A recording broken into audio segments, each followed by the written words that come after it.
Can we take a moment to talk about what I think is the weirdest moment in the history of Only Murders in the Building?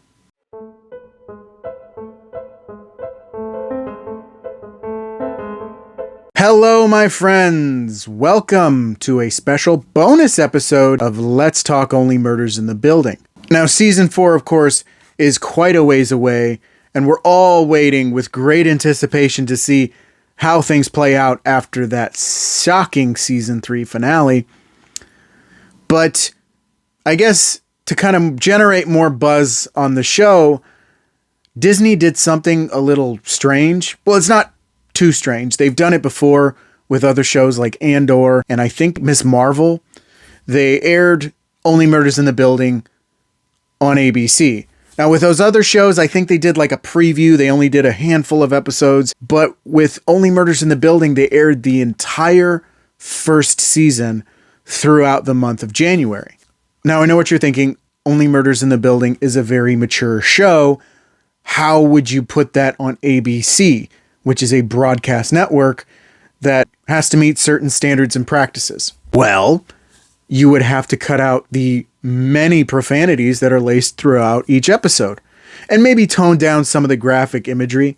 I was kind of curious about it myself. Now, I had watched the first season many times, so, I knew it like backwards and forwards. So seeing the changes were mostly why I tuned in. And I really only tuned in for the first night when they aired the first 3 episodes.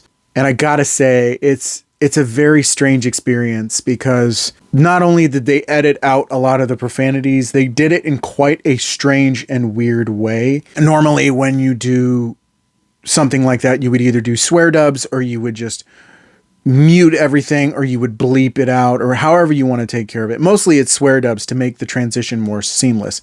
And there were at least one instance that I could think of where they did do the swear dubbing. But then there were other stuff where they just either cut the sentence at the word and jumped to the other part, or they did something really weird entirely, which was they bleeped it, but they also pixelated the mouth, like that, thing they used to do on Cops where they blur out the guy's face with the little squares. I mean, normally when they blur something out nowadays, they just use a little, kind of like blurry square, circle, whatever they have to do. They would have just done that to the mouth. So it's not really that jarring, but it's just this weird pixel box that it just feels very out of place. Now, one thing that was also very peculiar was some of the graphic imagery wasn't really toned down much at all. I mean, when they showed Tim's head, after it was blown out, when they peer into his apartment to see him, even in the scene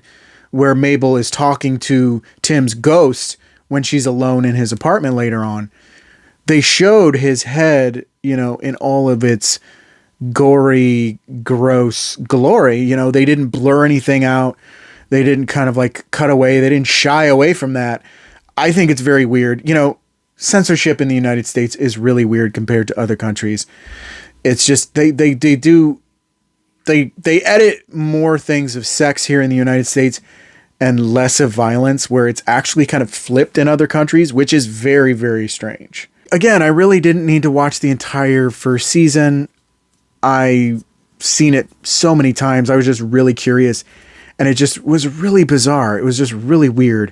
It just felt to me like this was part of the plan, and maybe they were going to do a lot more swear dubbing.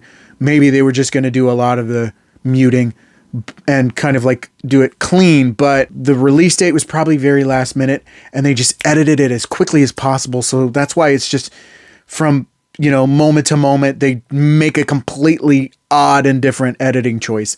It just was really weird to me. In my personal view, if you're going to watch the first season, which I highly recommend you do, watch it on Hulu. I mean, this was a nice little fun experiment, and I hope it drew more people into watching the show. But I just really kind of wanted to take a brief moment to talk about this really strange and really weird instance in the show's history. But that's just my opinion. Let me know what you thought of the broadcast airing of season 1 of Only Murders in the Building down in the comments. Did you think it was kind of jarring, some of the editing choices they made, or were you just okay with it? Was it just fine for you? I want to hear from you. If you enjoyed the video, don't forget to click that like button. You want to see more videos, don't forget to subscribe. Hit that notification bell so you can get updates on all my future videos. You can also follow my social media pages. Links down in the description of this video. Thank you so much for watching. I really appreciate it, and I will see you on the next one. Bye.